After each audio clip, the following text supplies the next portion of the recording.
Good morning student. यह UPSC CSAT 2024 का आया हुआ क्वेश्चन है। ये आने वाले exam UPSC CSAT 2025, SSC railway, यहाँ तक कि ग्रुप डी में ये क्वेश्चन आ सकते हैं। इस कैलेंडर को क्वेश्चन को पहले आप देखें। The calendar for the year 2025 is same for 2025 में इसमें पूछता क्या है कि 2025 का आने वाले किस ईयर में सेम रिपीट करेगा, और सेम इसी तरह से 2025 का प्रीवियस ईयर से भी किस ईयर में रिपीट करेगा, इस तरह का भी क्वेश्चन पूछता है।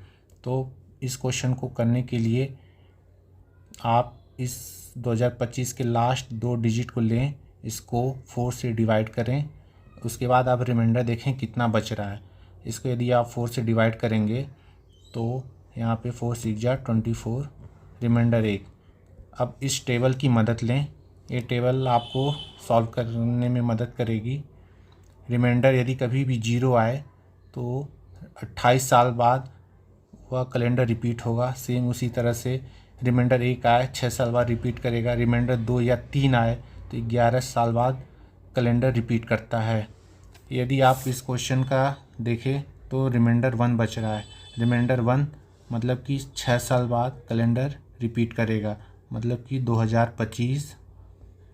2025 में आप 6 जोड़ें तो 2000 कितना आएगा 31, यह 2031 में रिपीट करेगा। तो इसका आंसर सी होगा। इसी तरह से यदि हम आपको 1-2 क्वेश्चन और करा रहे हैं, यदि आप मान लीजिए 2010 पूछे कब यह रिपीट करेगा, तो आप इसका लास्ट की 2 डिजिट को डिवाइड करेंगे तो रिमाइंडर 2 आएगा।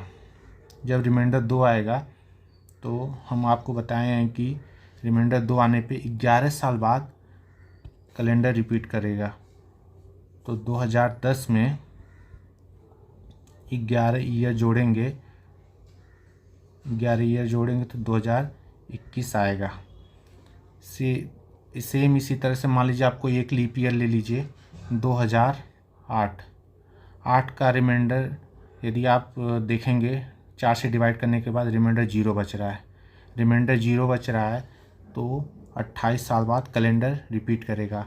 आप 2008 में यदि 28 जोड़ेंगे तो 2036 में रिपीट करेगा।